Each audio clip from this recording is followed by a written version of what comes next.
Okay, Assalamualaikum warahmatullahi wabarakatuh. So let me introduce myself. My name is Tiara Fatmawati.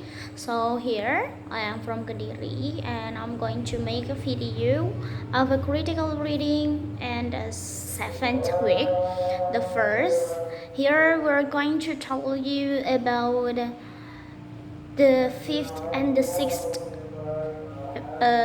from critical book. So before that, apa sih itu editorial text? Editorial text adalah artikel opini yang menyampaikan pandangan penulis tentang isu-isu penting seperti kebijakan pendidikan atau masalah sosial seperti kesetaraan gender. Nah, di bab 5 ini nanti kita akan membahas tentang analysis of context berdasarkan bab 5. Nah, sebelum itu kita harus tahu nih, konteks adalah latar belakang di mana teks ditulis seperti waktu, publikasi, audiens, atau isu terkini. Nah, di bab 5 ini ada critically dan consistency. Periksa apakah posisi penulisan jelas, misalnya apakah editor mendukung reformasi pendidikan sosial? Evaluasi konsistensi, apakah semua opini mendukung kesimpulan? Jika tidak, maka argumen itu kabur. Nah, logical consistency, pastikan kesimpulan logis dari alasan. Contoh, jika alasan adalah teknologi meningkatkan akses, maka kesimpulannya juga harus sesuai. Nggak bisa kita bilang teknologi menggantikan guru. Nah, kita bisa menggantikan dengan tabs identifikasi bias konteks, seperti dengan agenda politik. Gunakan pertanyaan apakah konteks ini mempengaruhi validitas argumen.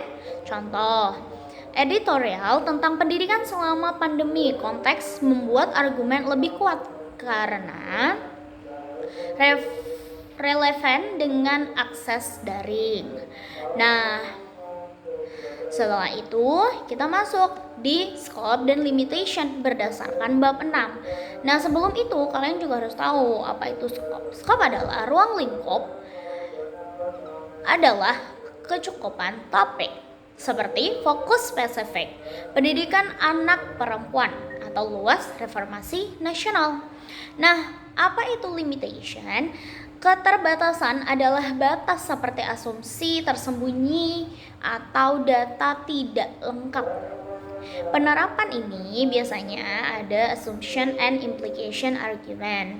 Identifikasi asumsi implisit. Misalnya editor berasumsi teknologi selalu bermanfaat tanpa batas keterbatasan akses. Periksa argumen tersembunyi, apakah ada pesan implisit seperti pendidikan inklusif mengurangi diskriminasi tanpa alasan eksplisit.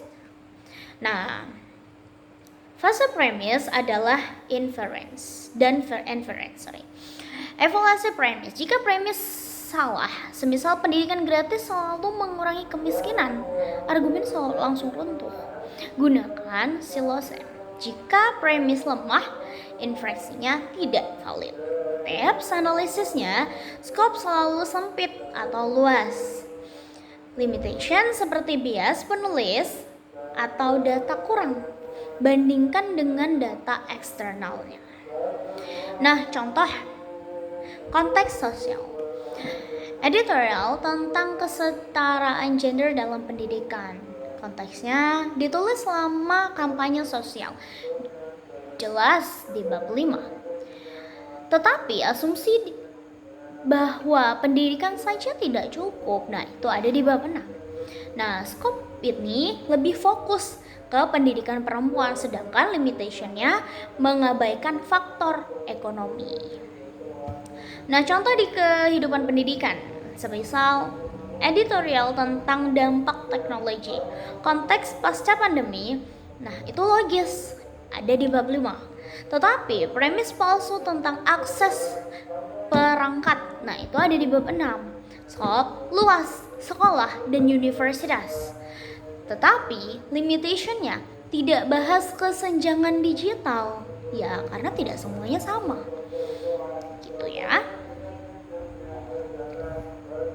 Nah, kesimpulannya dalam video ini di bab 5 kita belajar menganalisis editorial melalui bab 5 itu. Structure argument. Dan di bab 6 kita belajar asumsi tersembunyi.